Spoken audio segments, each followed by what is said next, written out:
Welcome back to New, Innovative, and Crazy About AI, the podcast where we don't just talk about the future, we prepare for it calmly, intentionally, and with a strong sense of personal responsibility.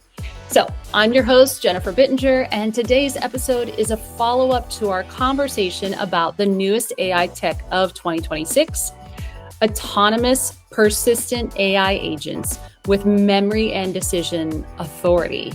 Woo, that's awesome. It's very heavy, very exciting, and a little crazy. So if you listened to that episode and thought, wow, this is powerful and also slightly terrifying, you're not wrong. Okay.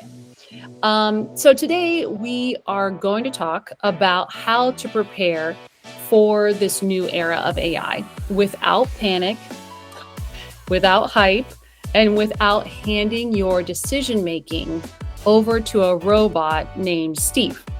Even though I wish Steve would come and wash my dishes and fold my laundry. Okay.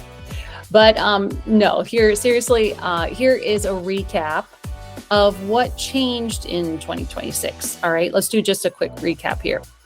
So first, the big shift in 2026 is AI is no longer just reactive, it's persistent, all right? These systems, they remember you, they monitor things over time, they act on your goals, and also they make recommendations and sometimes decisions without being prompted every step of the way. Whoa, so that's much different than ChatGPT, okay? Which means that the question is no longer, can AI help me? The question is really, how much authority am I comfortable giving to AI? So let me say that again. It's not, can AI help me? It's how much authority am I comfortable giving to AI? All right. So here is why preparation matters more than ever right now. The honest truth is that people who struggle with new AI tech, they're not the only ones who resist it. They're the ones who adopt it, but without boundaries. So that can actually be worse. Because AI, for example, when AI becomes powerful enough to run whole systems, workflows, and decisions, that could lack, I would say the lack of clarity becomes a big liability. All right. Preparation isn't just about learning every tool, it's about learning how to think about AI. So, and really anticipating how AI is going to be thinking and working. You have to stay ahead of it. So here's some, I think, concrete ways. Step one, decide what AI is not allowed to do. All right. So this is the most important step, and almost no one does it, actually. Before you adopt advanced AI agents, you need a clear list of your non-negotiables. Okay? It's kind of like when you're going on a blind date with someone, and you're like, nope, in my mind, I already have my non-negotiables. I know exactly what I want and don't want. All right? You need to have that mindset when you're dating AI. Okay, before you get married to these AI agents and the ones you want to keep, make sure you have your non-negotiables. So AI should not have final authority over maybe high stakes decisions, ethical judgments, people's livelihoods, medical, legal, or safety outcomes, emotional or relational conversations, value-based decisions. And if you do, like, for example, I have an AI automation company that helps with pharma regulatory documentation. We actually have agents that are being used to automate regulatory documents, but we actually have very strict boundaries, all right, through knowledge graphs, RAG structures. You know, we actually have all these even QC challenger agents set up within the system so that it's very strict on what the output can be, all right? So think of this as setting up your house rules. So AI can help, AI can advise, and AI can recommend. And actually, I would share that with your team, all right? Your workforce, even with your teenagers or your 11-year-old. Make sure you say, hey, AI is not, the end all be all truth, but it can help, it can advise, and it can recommend. All right. But final accountability, again, stays with humans always. All right. The second thing is build your human in the loop system. So in 2026, human in the loop is no longer optional. Okay. It has to be foundational. So this means you have AI drafts, but then humans review the final draft, okay? You have AI monitors, but then the humans decide the final decision. And then let's say you have an AI flag, right? Like it flags something for you, but we want the humans to be the ones that act on it. A good rule of thumb is this, okay? Number one, if AI makes a recommendation, a human confirms it. If AI takes an action, a human can audit it. And then finally, if AI learns over time, a human has to define the boundaries, okay? So I would say if your AI system cannot explain what it did and why, then it is not ready for real responsibility. So think of it like a teenager, okay? If they can't explain why they did something or what they did and why they did it, then they're not ready to take out your brand new car for a night on the town with their friends. Okay, so you just have to think, you have to build trust over time, just like you do with a human, right? That says, okay, I can finally trust, and that they have boundaries, discipline, and they have checkpoints around them to keep them responsible. All right. Third, start with, and this is a very important step, I would say start with low risk autonomy. So you don't want to go from zero autonomy to full autonomy overnight. If you do, please don't tell me about it.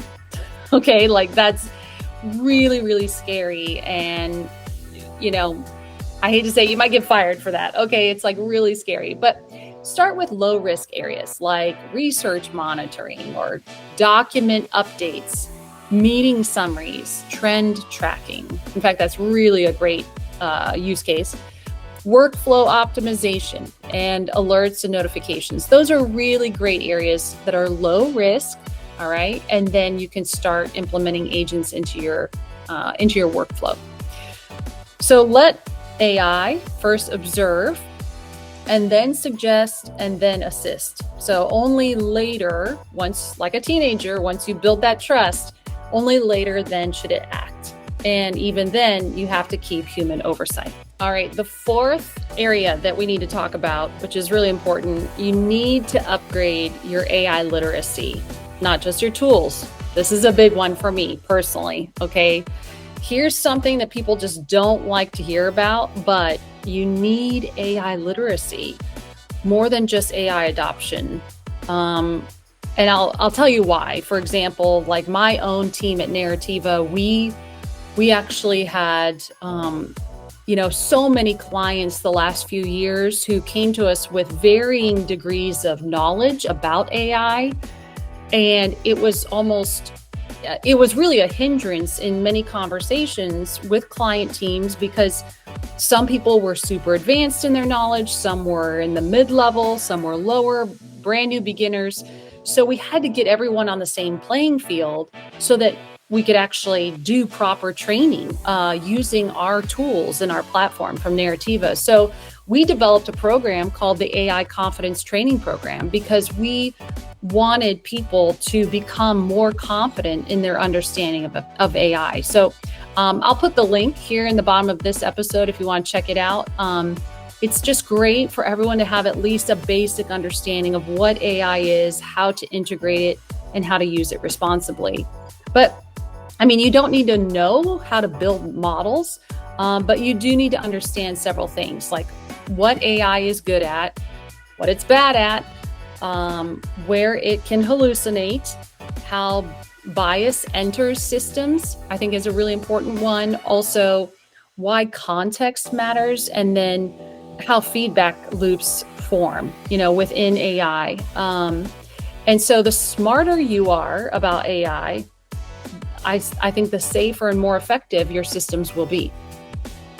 All right, the fifth area, which is, we're almost at the end here, but this one is super important. Define success early with your teams, okay?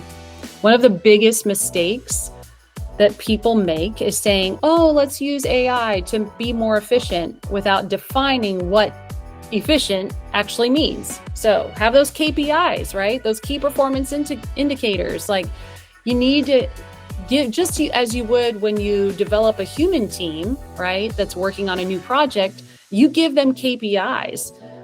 So make sure that you're doing the same thing with your AI. Before adopting these advanced agents, you need to ask, okay, what outcomes do I want?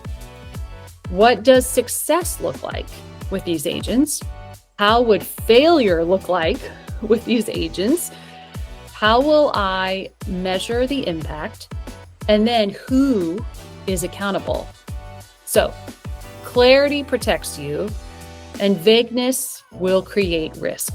Okay.